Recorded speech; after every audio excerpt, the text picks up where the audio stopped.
Gazteen euskara aberastea helburu duten podcastak. Kea dagoen lekuan sua seguru. Xarif noiz etorriko zain dago Peru parkean. Egunero lez, itzaspertua egiteko geratu dira. Solasaldiaren ondoren hizkuntzari buruzko hainbat argibide entzungo dituzue. Aupa, Xarif. Ui, haserre aurpegia dakarzu. Zer gertatzen zaizu? Egunon, Peru. Amorruak erretan ator. Klaseko kontuak, etxean dena ondo? Egia esan, aizpa txikiarekin matrakan ibili naiz eta haserrenago. Bai? Zer gertatu da oraingoan zer hartu izu? Ez, oraingoan larria da eta arduratuta nago. Badakizu mutilagun berria duena. Bera baino urte pare bat nagusiagoa, eta oso maiteminduta dago. Bai? Ez da izango. Ez dute zer jakin. Ez didazu kontatu. Esan. Nor da? Nolakoa da? Nungoa? Horregaitik haserratu zara? Jeloskor zaude.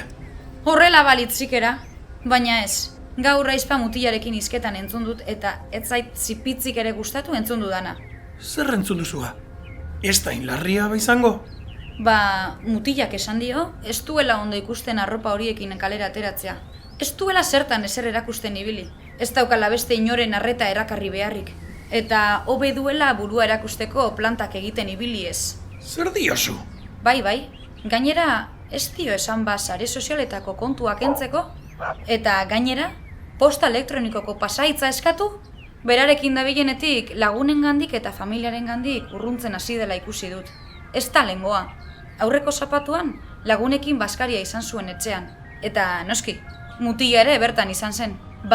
Agerian utzi zuen haien aurrean, gauza zentzugabeak esaten ari zela eta. Eta lagunak joan zirenean, baimena eskatu behar izan zion irekin plazako kontzertura joateko. 21. gizaldian ere olakoak entzun eta sentitu beharra? Beinke, hori berori esan diot neuk ere. Baina badakizu zer esan didan? Enazazo ikaratu. Ez dela inbesterako. Mutilak asko maite duela eta bere onerako esaten dizkiola gauza horiek guztiak. Matxo maitia, sinetxi ezinik nago? Baita neu ere. Tipoak burua berotu dio. Bai, eta egia esan ez dakit zer egin. Baina zure aizpak oraindik 15 urte baino ez dauzka, ezta? Gurasoekin hitz egin duzu? Ez. Lehenengo zurekin komentatu nahi nuen. Ea zuk nola ikusten duzun jakiteko. Kontatu diazuna oso larria da, Xarif. Gurasoekin berba egin beharko zenuke. Dena dela, badakizu 0,6 zenbakia dagoela jazarpen fisikoa zein psikologikoa salatzeko. Ondo dago hori jakitea. Kontuan hartuko dut. Hala ere gurasoi esango dieldenik eta behin ea haiek zer esaten didaten. Eskerrik asko, Peru. Zugatik espalitz benetako laguna zara. Horretarako daude lagunak. Baina badakizu, zalantzarik edo baduzu hor dago 0,6 zenbakia. Eta baliteke udaleko berdintasun sailean ere horren berri edukitzea. Begiratuko dugu.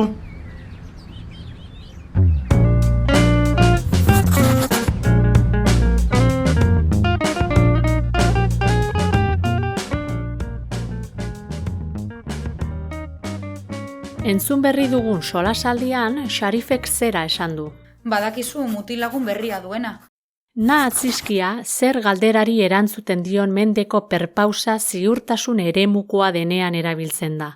Mendebaldean erabiliagoa da. Hala ere, gaur egun, atzizkiaz baliatzen da gehien bat. Atzizkia hartu ahal izateko, perpaus nagusiko aditzak edo aditz lokusioak ziurtasun eremukoa izan behar du. Jakina izan, argi egon, edo egia izan kasurako. Jakina da guri zerbait eskutatu nahian dabilena. Argi dago berandu helduko garena, ez zara inoiz ordurako jasten da. Horrez gain, Xarifek berak esapide hau erabili du. Ez zait zipitzik ere gustatu entzun dudana. Ezezko esaldietan erabiltzen da zipitz berba, eta bat ere edo tutik hitzen parekoa da. Hau da, ez zait bat ere gustatu, edo ez zait tutik ere gustatu. Beste adibide bat ematearren... Ulertu alduzu zerbait. Ez da zipitzik ere. Ez du ahorik zabaldu. Ez du tutik ere esan.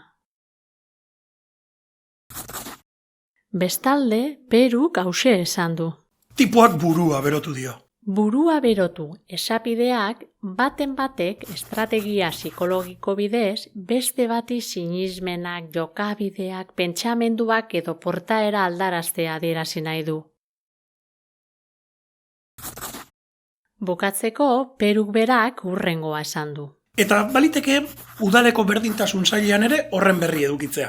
Baliteke edo izan liteke bezalako egiturekin doazen mendeko aditzek zea amaiera hartzen dute. Baliteke denak utxegitea eta inor ere ez etortzea. Beti horrela ibiltzea kaltegarria izan liteke.